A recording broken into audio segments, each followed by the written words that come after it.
on this high-velocity episode of MythBusters. I'm all oiled up and ready to go. Adam and Jamie wreak highway havoc in spy car escape. You're not gonna catch me! Just how difficult is it to give your pursuer the slip? I gotta say that's pretty effective. With in-car weapons that always seem to work so well in the movies. There it goes, it's deployed! Then Tori, Grant, and Carrie play hardball with a myth of momentum. We're gonna see that ball drop. As they aim to find out if an object shot backwards while traveling forwards Feel like a gladiator ready to be slaughtered. would really drop straight to the ground. That was a pretty good shot. Who are the MythBusters? Adam Savage We will need to bring some more power. and Jamie Heineman. Relax. This one hurt a bit. Between them, more than 30 years of special effects experience. We've got to keep her afloat! Joining them, Tori Belleci, Grant Imahara, and Carrie Byron. Busting out of here, see? They don't just tell the myths, they put them to the test.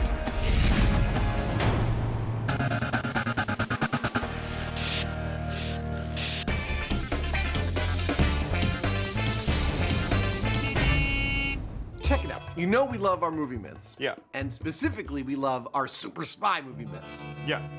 This next one involves devices that a spy puts into their car to instantly stop someone from following them in a car chase scenario.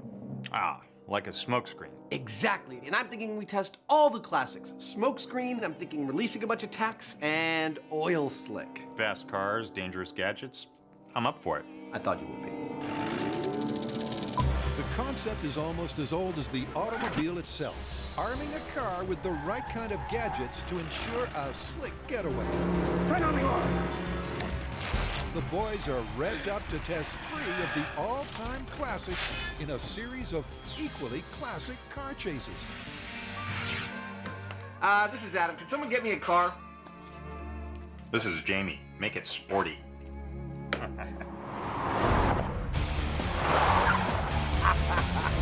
Isn't that nice? That's cute. Drive it on in. Okay. This is Spy Car 1. Right now it's a normal car, but when we're finished with it, it's going to have all the little tricks and gadgets that any self-respecting spy car would have. This ought to do. So it's straight down to business, and the key word right now is deployment. Welcome to Jamie's Chop Shop. All movie fans know that most weapons are launched from the trunk, and a hole in the floor with a sliding trapdoor should fit the bill. Jamie's simple release can be sprung from a cord to the cockpit. It's not fancy, That ought to do it.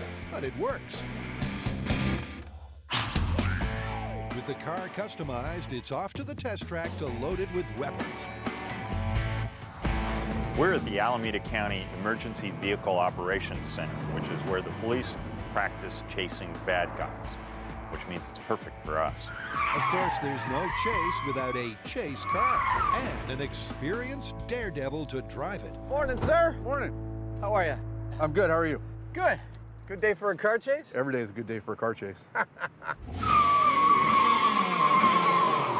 What is it that makes Brian uniquely qualified to perform this test with us? I ask you to cast your mind back to driving in the rain, where Brian hydroplaned over 100 miles per hour and did a 720-degree turn. Look at the internal camera. That impassive face on him is the face of confidence, and it is the face that will lead this test for us. If we can evade him, we can evade anybody. Escaping a driver who's more skilled than you means disabling his car. So, what's the first trick in Adam's trunk? They may look friendly, but these are quarter-inch pieces of hot rolled steel bent at right angles and welded into a tetrahedral arrangement and then sharpened. These are road spikes. Always have one point facing up. I think they're going to be highly effective when I drop them from the back of the evading spy car. With over 100 of these lethal little tire shredders, you might be right. But Jamie also has a point. Now, I have no doubt that these tacks are going to stick in the tires, but will they deflate the tires quickly enough to keep our spy happy? I'm not so sure. Well, first, a quick check on the rules of the chase. So, Brian, what are the criteria for escaping? If Adam's able to get far enough ahead of us that he actually loops and gets behind us, then he's gotten away. Also, if he makes a turn on the course someplace that I don't catch, and then we end up taking a different turn or a different route, then I've lost him. Okay, then. The cones are lined up to mark out a long and winding road. And they're ready to rumble. Okay, this is spy car evasion techniques. The tax. Eat my dust.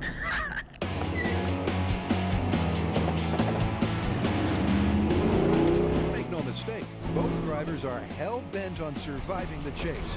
Brian keeps a respectful distance of 5 or 6 car lengths. He's picking up a little speed. Eventually, right before a curve, Adam decides to drop his load. There we go. Despite his considerable skill, Brian's going too fast to avoid all the tacks. Yeah, they stuck in. I can hear them. But at least for the moment, the chase car shows no signs of losing momentum. We must have had about a half a dozen at least in there, and we're holding on just fine. I wouldn't take corners too fast in it, but okay, we got you. Bang, bang, bang, bang, bang. So what happens? Oh! I got you! Well, you did, but then you didn't. The tacks went into the tires, but we were on your tail for several minutes afterwards. It didn't slow us down. I thought that as soon as you hit the tax, you'd be skidding off the road immediately. I've got flat tires, but you still didn't get away. No, I didn't get away. Yeah. Shoot, I wouldn't have called that. The tacks eventually worked, but they took their sweet time. And I'll say one thing else. While I'm fagging it out on this course, hell-bent for leather, it's really disconcerting to look into my rearview mirror and see Brian, like, impassively driving after me. Like it's like a lion playing with his food. Jamie thinks he knows why the spikes kind of worked and kind of didn't. Problem with tacks is that they plug the hole that they create, and they don't let the air out quick enough. Now, eventually, sure, your tire is going to deflate, but as far as a pursuit goes, you could hang on for quite a while. As a quick escape option, the tacks didn't cut it. So it's on to phase 2 of the myth, blinding the pursuer in a cloud of smoke. Today, the role of smoke in our little spy car episode is going to be played by a military smoke grenade. Now, we were offered the chance to use a minimum smoke grenade, but we said, hell no! Give us maximum smoke, military style. What does that look like? I don't know. Let's check it out.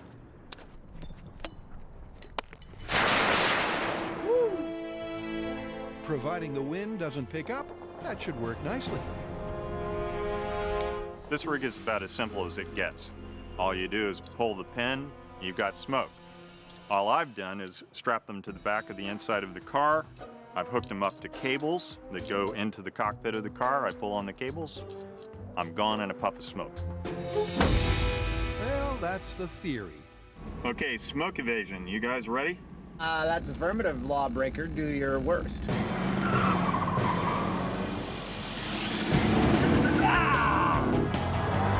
Right from the get-go, Jamie sets a cracking pace through the traffic cones. Brian has no idea when to expect the smoke, but he doesn't have long to wait.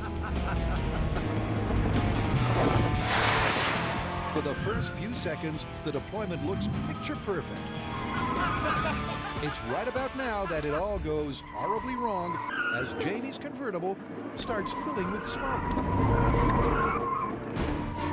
He misses the wall by a whisker, and the chase is called off before Jamie swallows more than his pride. I think he has to get out. Yeah, I think so too. You okay? Can we get some water over here for Jamie right away? The smoke has gone literally everywhere. It's coming out of every nook and cranny of this car.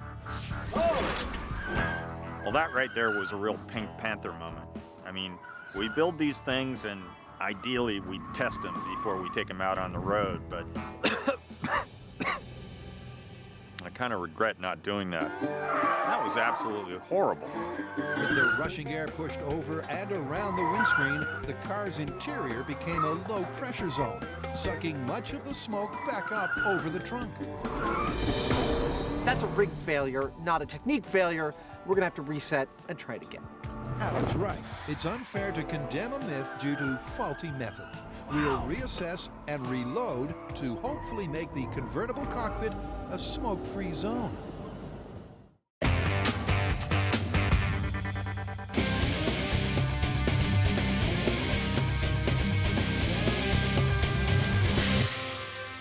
So what are you so excited about? Well, it's our turn to try a new type of myth, the physics thought experiment. Great. Something to get the old gray matter working. So here's how this one goes. Let's say you're driving along in a car at X miles an hour. You throw something out the back in the opposite direction at the same speed. Does it just fall straight down?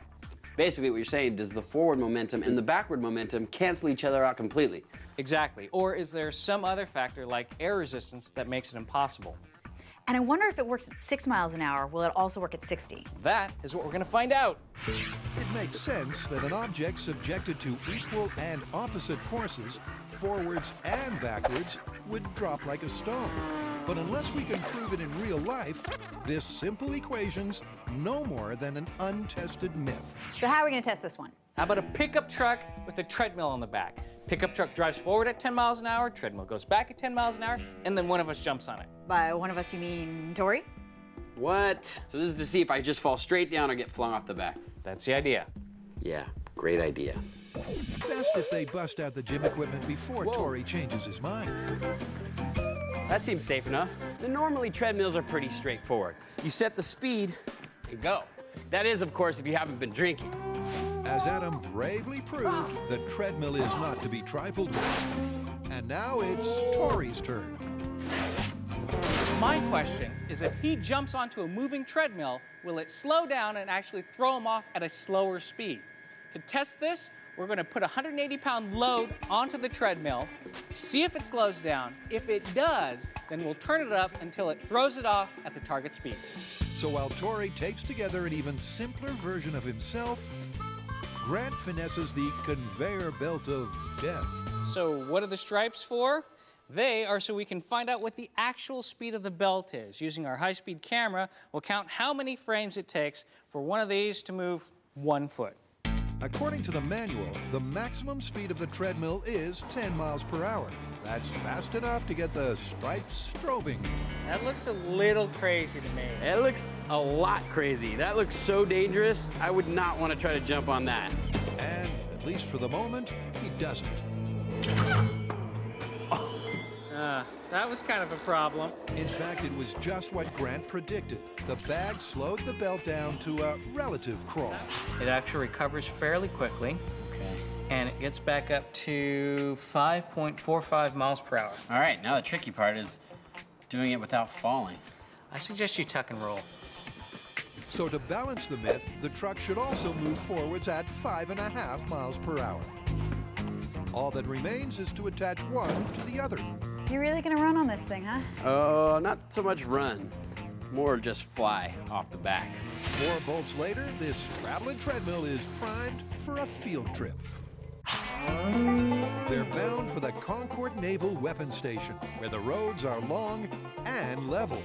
That's not going anywhere. No, that's good. Should be real safe.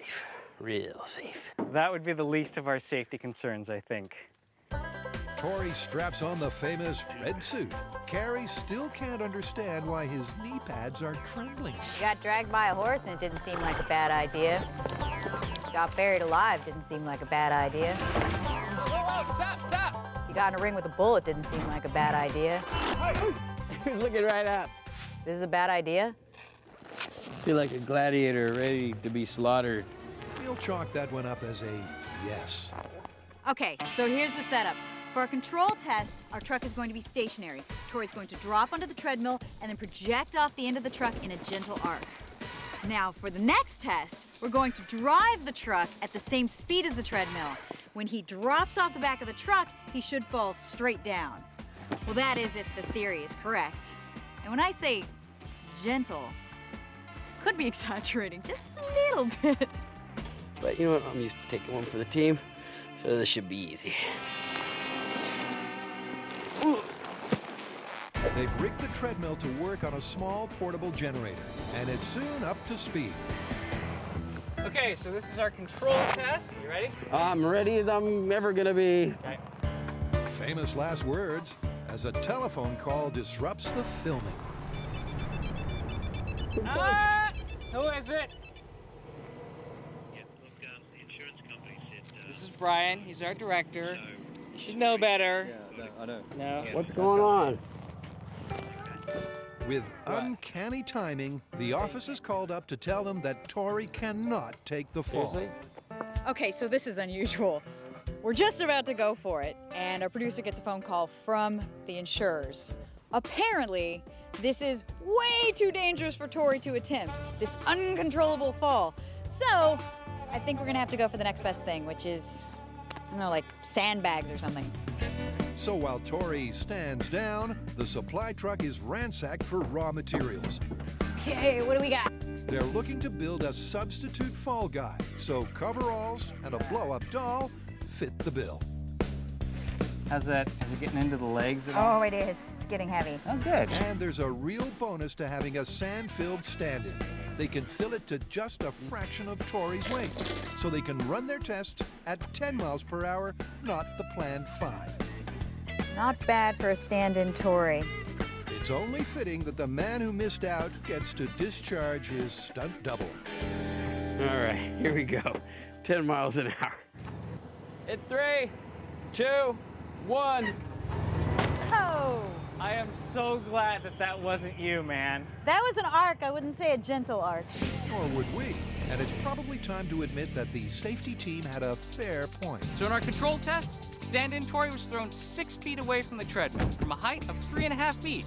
What this means is he didn't fall straight down, but that's not a surprise. Now it's time to move on. Okay, this is the main test. I'm going to drive the pickup at 10 miles an hour while Tori throws his sand in onto the treadmill right in front of the high-speed cameras.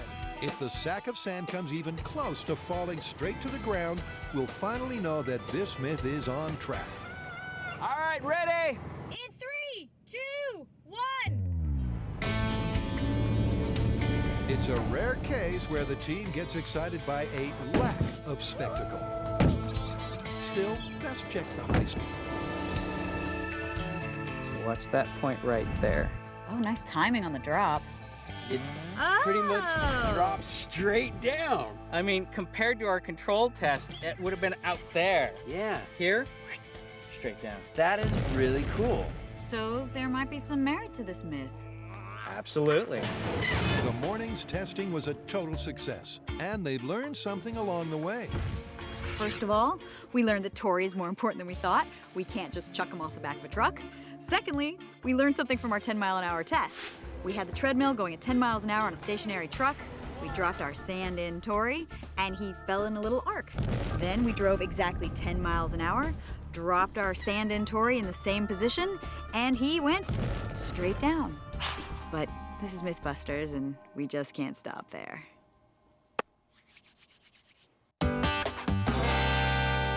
So far, the spikes are a bust. They stuck in. And the smoke is a maybe in our spy car evasion myth. Given that Jamie almost gassed himself first time around, he's made some modifications. I didn't like inhaling all that smoke, so I've done a couple of things. The first is that I've put the smoke bombs out away from the car. And the second is Adam's gonna drive. So the scene is set for a smarter and healthier smokescreen. All right, Jamie, are you ready? We're ready. Okay. Eat my smoke. Adam leads Brian on a merry chase. You know, this is pretty fun. Till the time comes to pull the pin on those twin grenades. Oh, there we go. I gotta say, that's pretty effective. The smoke comes thick and fast as the chase car slows to a crawl. Oh. And Adam actually starts to catch up.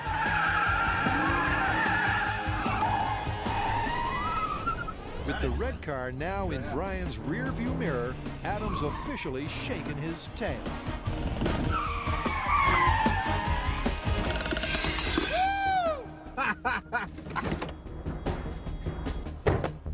I think that's a win. Good job. That was awesome. At one point, I looked over and Jamie and Brian were like all the way across the course. At that point, I figured I had it. With one crucial adjustment, the smokescreen worked big time. Now to move on to a test that should push Brian's skills to the limit.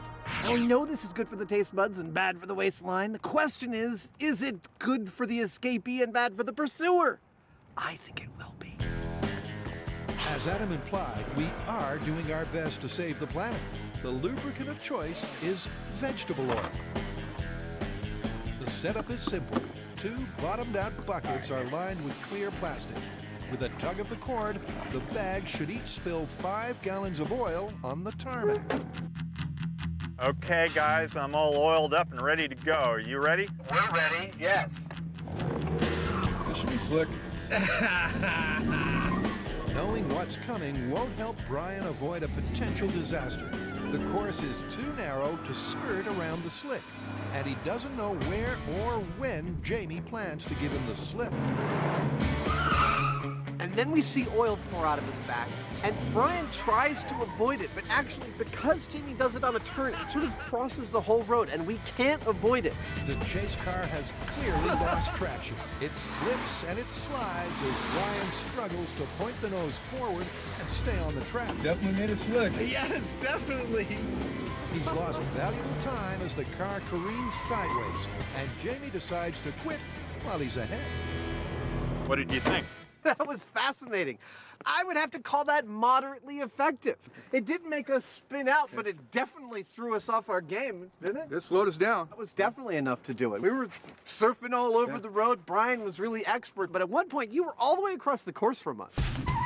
But they never lost track of Jamie, and he sure didn't circle up behind them. Making a call is a slippery decision. Well, it doesn't get much neater than this. 10 gallons of oil dropped on a hairpin turn at speed. The rig worked perfectly. Unfortunately, it didn't cause us to totally spin out and lose control of our car. Jamie did get far ahead, but Brian was able to stay on the road. So where does that leave us overall? Well, let's tally them up. Tax. Busted. Smokescreen. Confirmed. Oil slick. Somewhere in the middle. I agree. Somewhere in the middle. All right, let's get out of here, and slowly, please. Sure thing. That's 3 classic evasion techniques done and dusted. Hey! But they're having way too much fun to stop here.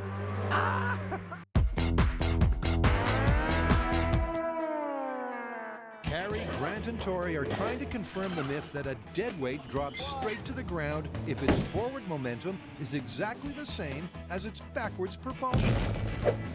So far, a mobile treadmill seems to have proved the point. True, but you know the fans are never going to be happy if we stop right there. We have to test this at higher speeds. All right, well, why don't we ramp it up? We'll build an air cannon, fire a soccer ball at 60 miles an hour. We'll do it again inside of a moving vehicle going 60 miles an hour, see if the energies cancel each other out, and we get a vertical drop. Love it. Let's do it. Grant gets the task of building the cannon, and he's not one for half measures. This is our next step in testing this myth. It's the barrel of the largest air cannon I have ever built. And hopefully, if everything works out, this should simply fall to the ground like this. We'll see. Once a pressure tank is screwed to one end, the pipe becomes a cannon. You think this thing looks heavy? It is heavy. It's designed for industrial applications where you need a large amount of air in a very short amount of time. All right, Carrie, bring it on down. Grant fills the tank up to 60 psi, but will that translate to the 60 miles per hour they need to match the speed of the truck? In 3, 2, 1. Oops. Cool. Went through the net. Oh, wow. No. Look at the ladder. Yeah, we wrecked the ladder, and I think we killed the soccer ball. At 340 miles per hour, they've killed just about everything. No. So Grant continues to wind back the pressure till the speed of the ball eventually hits a consistent and repeatable speed. Okay, here we go. 9 psi. In 3, 2, 1. Woo. Yep, that looked like 60 miles an hour to me. And a check of the high speed confirms the call. good news is that we have our number. We now know that 9 psi equals 60 miles an hour out of the barrel. Perfect. Great. That's our target speed. All right. We're there. Well, almost. It's now back to Concord to see if they've got the balance just right. All right, time to give this experiment a shot of steroids. But first, we need one quick test with the handbrake on. Now this is gonna be a static test. We're gonna fire the ball at 60 miles an hour. This way we'll have something to compare to when we fire it from the moving vehicle. So we're going up to 9, correct? 9 PSI, that should give us 60 miles an hour. Okay, that's 9. All right. You guys ready? Ready. That All just right. doesn't get old, does it? That was cute. Look at that. It flew off the scale before it even landed on the ground. Fantastic. But a nice straight line. I think you did good with the cannon. It's totally level. Now it's time to move on to phase 2. For this experiment, I'll be driving the pickup truck 60 miles per hour in that direction, while Grant is firing the cannon at 60 miles per hour in the other direction. But how do we know we got the shot? Because of our trusted friend, the high-speed. High-speed camera is going to be set up right in line with the scale. That way, when the cannon is fired, we'll be able to see, does the ball drop straight down? Now, when do we fire this cannon, you ask? That's where this cone comes in. Triggering is all about human reaction time. An average reaction time for a human is about 200 milliseconds. Now at 60 miles an hour, 200 milliseconds is about 18 feet. So this is positioned 18 feet away from the target. When I see this in the little monitor, that's when I'll know when to trigger. And if it all works out, we'll trigger right on the spot. Logistically, this is going to be a very difficult experiment. Everything has to come together for it to actually yield the results we want. I mean, the small scale was brilliant. If we can get anywhere close to that, I will be happy. But Tori's already anticipating trouble down the road. My feeling is Grant's going to prematurely hit that button, and the soccer ball is not actually going to make it in the high-speed shot. We'll see what happens. All right, you guys ready? Cannon is armed. And truck is in place. We're ready on your go, Tori. Hit it. 20, 30, 40, 50. Come on, get to 60.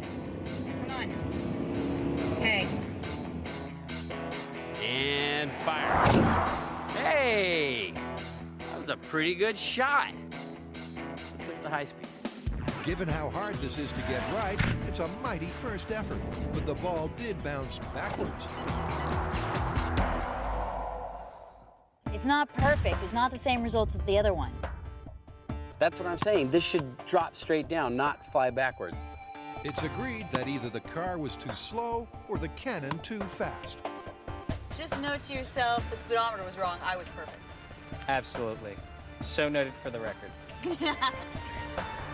The afternoon rolls on as a series of runs The ball did not drop straight down. never quite seemed to hit the mark. Looking good. Man, he fired it too soon. But the ball still bounced backwards. 25 attempts later, they haven't come close to seeing the soccer ball drop like a stone. Some even bounced forwards. And it could be the cannon, the car, or the myth that's at fault. That was one of the most frustrating experiments I can remember. Now, we've seen the ball bounce forward, we've seen the ball bounce backward, but never straight up and down. I mean, we could be out here all day and not get a result. We don't know how fast the ball's coming out of the cannon. We don't know exactly how fast we're driving. It's all so finicky and it's all just a fluke. This might be the time to rethink their approach. After all, no one said science was meant to be easy. Adam and Jamie have already tested 3 classic spy car evasion techniques: tacks, smoke, and a 10-gallon oil slick. And the best way to keep the thrills coming is getting our 2 spies to take on each other with weapons they'll both build from scratch. Now it's time for Jamie and I to go head-to-head, implementing our own versions of evasion techniques. I will be adding something pretty cool to this white car right here, and Jamie will be adding something I think perhaps a little less cool to the blue car right there. All right, let's get started. So it's spy versus spy. The only restriction is that each device is completely hidden inside or under the car. Welcome. I'm so glad you've come. Pop quiz, what do you see here on the table? You may see a random collection of plumbing parts. I see the next evolution in spy evasion technology. Ow! If you think Adam's being deliberately obscure, get a load of Jamie. You know what they say, the best defense is a good offense. Well, I figure I'm going to make something that I can take right to the pursuer's car, deliver it point blank, and take him out. Ensuring their secrets remain just that, a huge curtain divides the workshop, while Adam assembles what looks and sounds like a prototype space shuttle toilet. Jamie gets low down and nasty. Yeah, baby. That thing starts to dig in. We got some trouble on our hands. It's clear from the outset this mystery rig will be heavy duty, as gear teeth are cut into chromoly steel with a plasma torch. Whatever he's building, it's a safe bet this would get you suspended from metal shop. That ought to do it. After hours of diligent, diabolical labor, Jamie's finally up for some show and tell. I've made this relatively simple-looking little thing out of chromoly steel, and it's flat enough to mount underneath my car, out of sight and out of mind. But it's going to be mounted in a gun, and I'm going to drive up to the pursuer's car, fire this from under my car right over the ground to under their car, at which point it changes and it goes like that. If it works on the day, that's a bona fide car crippler. Yeah. Adam, meantime, has taken his show on the road. In a radical twist, it looks like he's trying to slow himself down. That's promising right there. The idea is to shut down the chase car with a parachute blindfold, launched from that strange plumbing project. He'll cut the rig loose when it's caught enough air, the main chute deployed by a much smaller one called a drogue. I'm gonna try throwing this out as I drive and see if that launches this parachute for me. Adam takes off, and short of cutting loose the big chute, the test seems to work.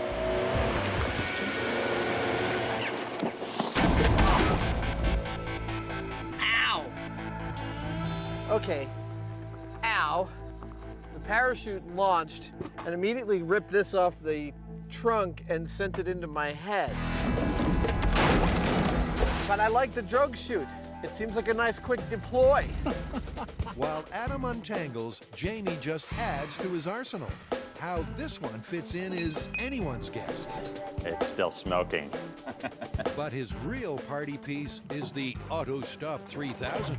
Installed in a tube welded under the chassis, Jamie's also relying on air pressure to power his weapon. This is how this works.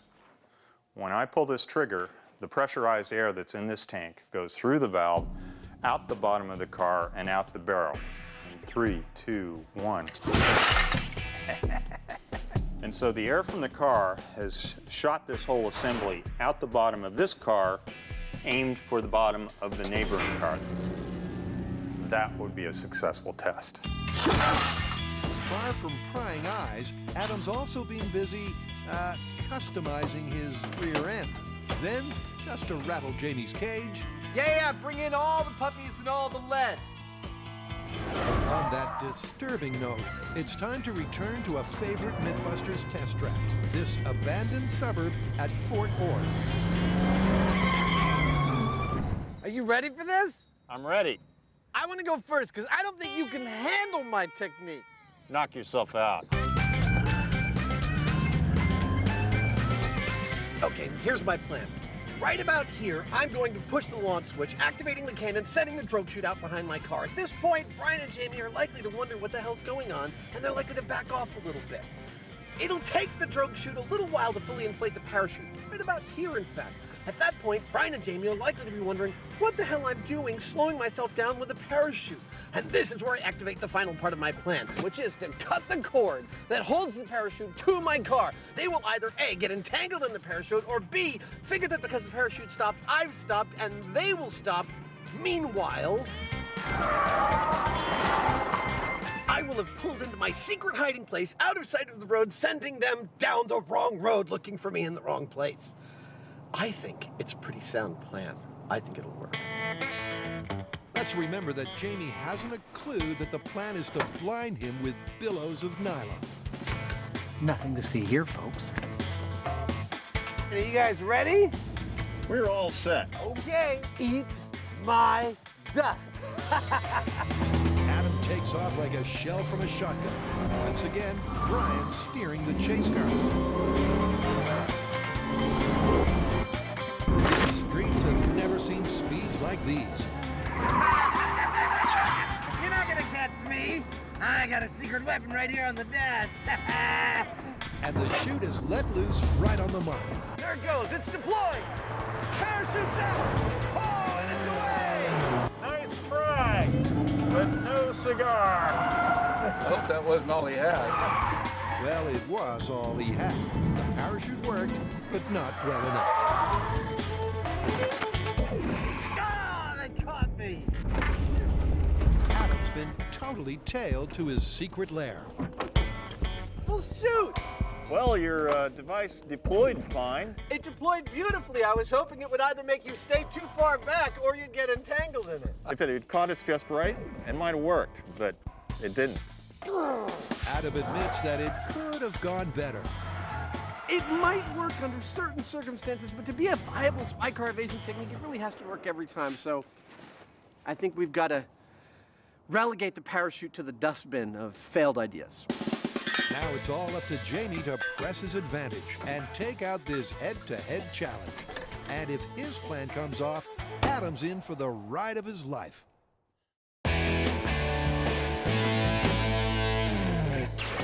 Can an object shot backwards while traveling forwards ever drop straight to the ground? It's a fascinating thought, but trying to prove it is bringing our physics team unraveled. Okay, either this myth is busted or our methodology's flawed. I'm pretty sure it's the latter. Okay, well, there's more than one way to fling a ball. Let's look into some other propulsion systems and figure out which one's the most reliable. All right, we could get a ball pitching machine. They actually make them for soccer balls, and as far as I know, they're pretty accurate. I've got an idea for another machine where it actually punches the ball without imparting any spin. That might help. Okay, well, let's get started and have a showdown. It sounds like a plan. 3 machines, including the air cannon, competing to see which is the most consistent shooter. The soccer ball launcher is designed to reliably fire ball after ball at the same speed, and it's working just fine. Oh! I think you got your aim. And there's work to be done on the factory floor. For machine number 2, Grant needs to modify a MythBusters favorite. Now, the last time you saw it, it had a plate affixed to the end, and it was smashing frozen heads. And I must say it was a smashing success. But now it's going to become a soccer ball kicking robot. Just you wait. 10 out of 10 for lateral thinking. And you know that when Grant gets his hands on a robot, it will kick balls. Okay. Okay, all of our kicking contraptions should be complete, which is perfect because it's time for the MythBusters World Cup, also known as calibration tests. We have our official goal right here. Back here we have the contenders. First off, we have the ball chucker. You're already familiar with the air cannon. And finally, we have our robot kicker. Consistency was a huge problem when we did our last test. So, that's what we're testing now. Which one of these contraptions will be the most consistent at 60 miles an hour? Guys ready? Let the best machine win. Still, the early money is on the store-bought machine. The wild card here is going to be the robot kicker. I'm really anxious to see if that one has a nice consistent shoot. Personally, I think that the ball chucker is going to win on this one. No offense. Grant takes a guess at the pressure required and pumps his robot striker to 60 psi. In 3, 2, 1. Wow. That was a good kick. How fast did it go? 58 miles an hour. Boom! Nice. We're in the ballpark.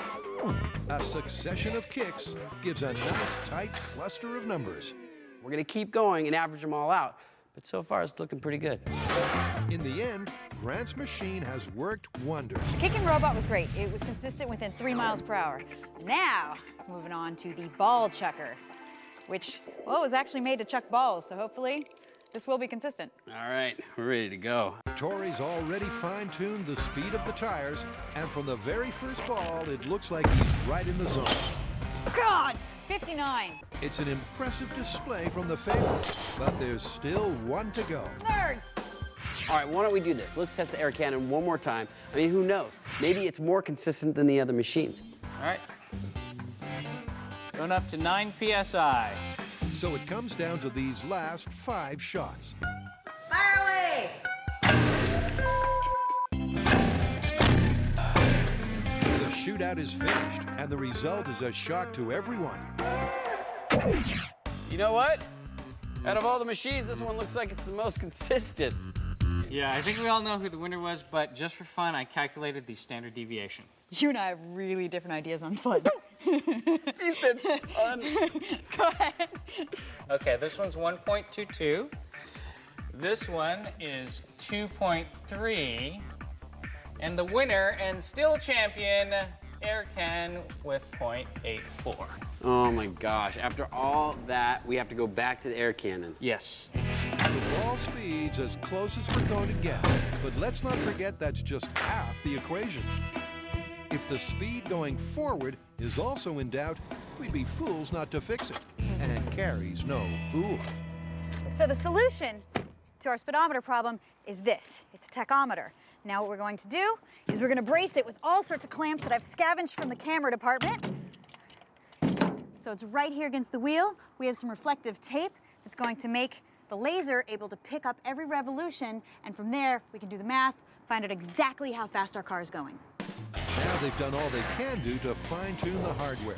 But will Cannon Reloaded reverse the results? Only time, mixed with patience, Nerds! will tell. Tori, Carrie, and Grant are struggling to prove the supposedly common-sense myth that an object drops straight to the ground when its forward and backward momentum are exactly the same. I know this is possible. I mean, it's physics.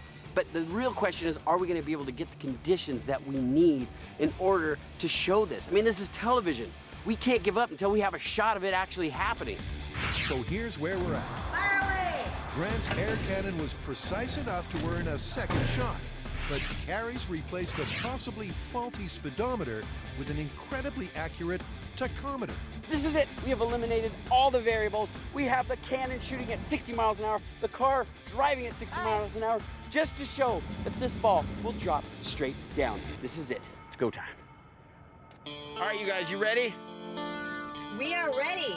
All right, here we go. In 3, 2, 1, go.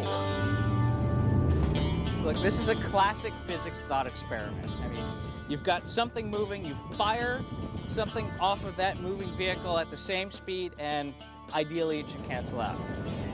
But this is the real world. And the real world remains a frustratingly difficult place to do science. Cannon was fired a little too soon. This is all a bit finicky. I think we're gonna have to try it a lot until we get it perfect. More tests only lead to more disappointment.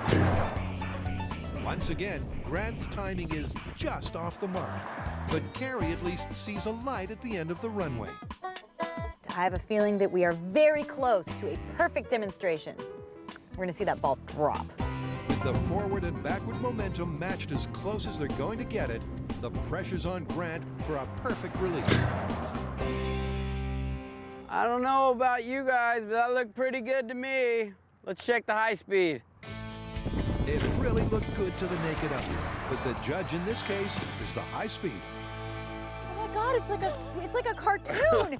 It's just in the air, it stops and it just falls. Look at that. Fantastic. I mean, look, it doesn't move at all. It's going straight down. Woo! We did it! We did it! Yeah! Vector edition! Yay! We canceled out velocity!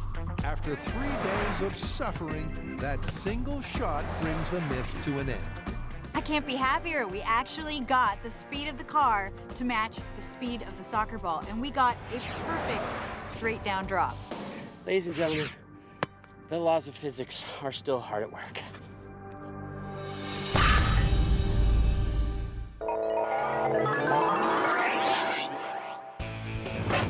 Adam's attempt to escape Jamie's spy car came sadly adrift.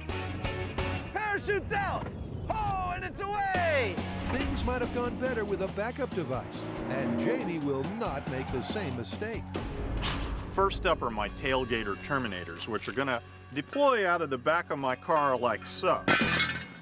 Notice that I've placed them in a narrow area that the chase car pretty much has to go through, and that means that they have to drive over these things. Frankly, if they do, I think they're done. But if they're still moving, I go to plan B, which is the side shooter. Now this puppy will be shooting out from underneath my car to underneath their car where it opens up, and also will prohibit them from moving forward. Not to mention the fact that I have a smoke bomb that is going to be set off at the same time just for, well, fun. Probably just as well Adam doesn't know what's about to hit him. Hey guys, Yeah? see if you can keep up, okay? Ha, roger that. Secret agent codenamed Walrus. Go!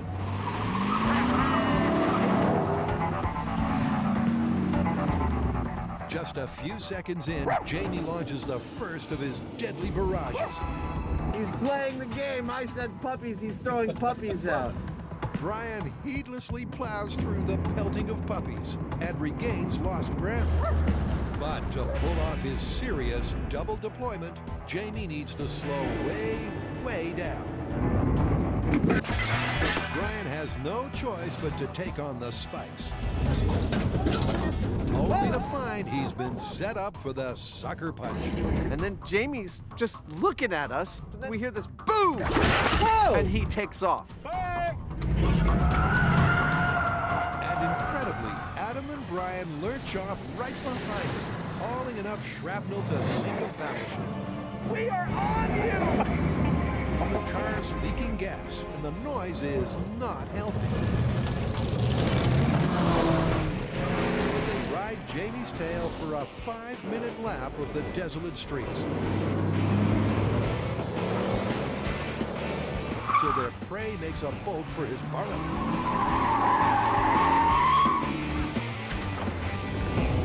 We found him! You guys are leaking a little bit. I don't know. What do you think? Did I get away or didn't I? Technically, you didn't get away because we saw you turn in here from the road, so we caught you. If you'd have went any farther, we wouldn't have. This thing wasn't running much longer. One of the spikes is still stuck in the car, and Jamie can't fathom how this one turned pear-shaped. I can't believe they were able to keep going. I mean, I thought those spikes were a death trap for that car. So how are we going to wrap this up? Well, between the 5 things that we tested, I think we've definitely proved that stopping a car that's chasing you instantly in its tracks is actually really hard. Well, your parachute might have worked under perfect circumstances, but as it was pretty much a bust. And your spikes, while ultimately, I think, effective in the long haul, were far from instantaneous. Something tells me you guys are already cooking up other ideas. Yeah. I smell a revisit. So do I.